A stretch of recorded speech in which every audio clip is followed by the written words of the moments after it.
She says, "I've never ridden before, so I'm a little scared." Ji Ya, seeing this, encourages her.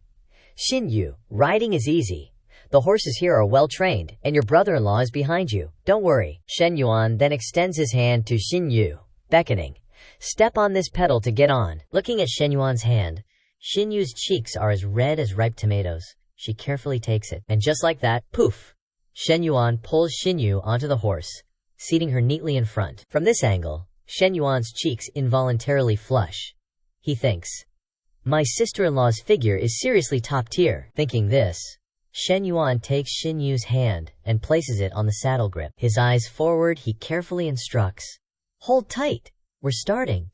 Xin Yu, a little embarrassed, thinks, "This position with my brother-in-law is so awkward." Barely having thought this, Shen Yuan suddenly spurs the horse, shouting, "Let's go!"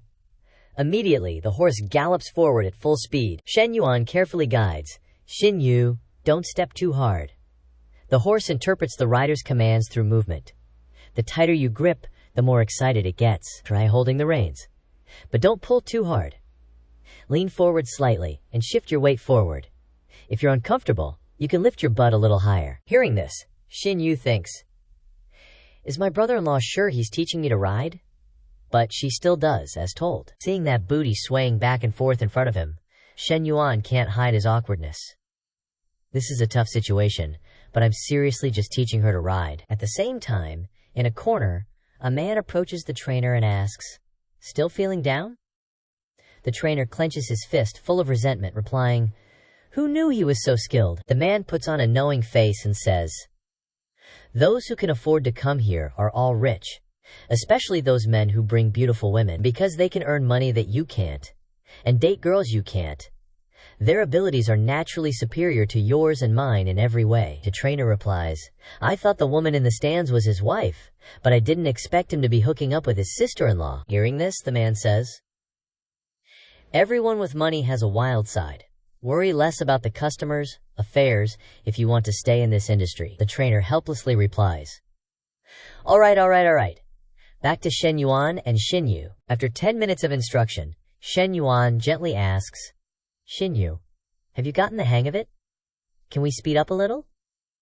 Xin Yu replies, "Okay." Finishing her sentence, she spurs the horse forward. With each gallop, there is direct friction. I wonder if Vienge's pants are feeling a bit tight under this high-intensity friction. Our boy excitedly says, "Faster, faster, even faster," until the horse returns to the starting point. Seeing her little sister guiding the horse back, Chen Na smiles slightly in praise. Xin Yu learns so fast. In her eyes, there seems to be something unspeakable. Returning to the hotel after the ride, Shen Yuan takes off his shirt, and a figure appears from behind. Jin Ya approaches, gently knocking 3 times on the door, and asks, "Shen Sheng, are you tired today? Do you need me to give you a massage?" Shen Yuan hears this and replies, "Yes, very much so. I need a massage on my back and butt. The saddle made me a little uncomfortable." Jinya hears this and takes out a bottle of essential oil, carefully pouring it into her hand, and then begins the massage. She softly asks, "Shen Sheng, I also want to ask, if I go to Nan province with you, what will I do?" Shen Yuan replies, "Personal assistant responsible for meeting my daily needs including food, clothing, accommodation, and travel. Also need someone to manage my home, cars, and stores." He thinks to himself, Coach Liu used to handle these tasks, but now she has important responsibilities at the company and needs a more professional personal assistant to take care of things. Ji Ya hears this and says, "If you don't own too many houses, cars, or stores, I think I can handle it."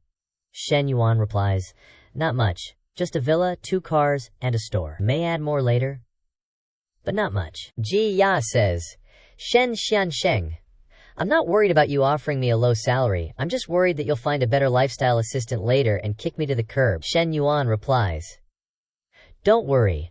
I can promise you that I will never abandon any woman loyal to me." Jin Ya hears this and asks, "If I work for you, will I live with your women?" Shen Yuan replies, "No, my private villa will be completed soon and we can move in. Then you will live there with me." They normally live in separate places. Hearing this, all the doubts in Jin Ya's heart are completely dispelled. She resolutely says, "All right, I will resign when I get back. If all goes well, I can come in a week. Shen Yuan replies, satisfied. Just then, a knock sounds from outside. Knock, knock, knock. Ji Ya asks a little worriedly, is it Miss Chen? Or the other Miss Chen? Shen Yuan sits up straight, points to one side, and says, you first go hide in the closet. Ji Ya immediately obeys, feeling a little ashamed of this sneaky behavior. Finished, Shen Yuan walks to open the door. It's Xin Yu, her cheeks flushed red, awkwardly saying, brother-in-law, I have something to tell you. Shen Yuan puts his shirt back on and replies, come in and talk. Xin Yu obediently enters. Shen Yuan then asks, what's wrong, Xin Yu? Xin Yu shyly says, I drank too much last night, so I don't remember some things. I only remember that you brought me back to my room. Do you remember anything that happened after that? Shen Yuan smiles and replies, don't worry, nothing happened. Even if something did happen, your brother-in-law wouldn't change his mind about you. Xin Yu hears this and turns to say, brother-in-law, I want to ask you something. Shen Yuan nods and replies, ask away. Xin Yu's cheeks flush red, and she doesn't know how to start. Stuttering, brother-in-law. Seeing her like this, Shen Yuan immediately knows what she's going to say. He immediately changes the subject and says, Xin Yu, next time when you wear pajamas out, you should check them first. It's okay here with me, but you should pay attention in other places. Xin Yu hears this and looks down at her speakers, clearly showing the volume control buttons, and thinks embarrassedly, how could this happen? Why did I come here without a bra?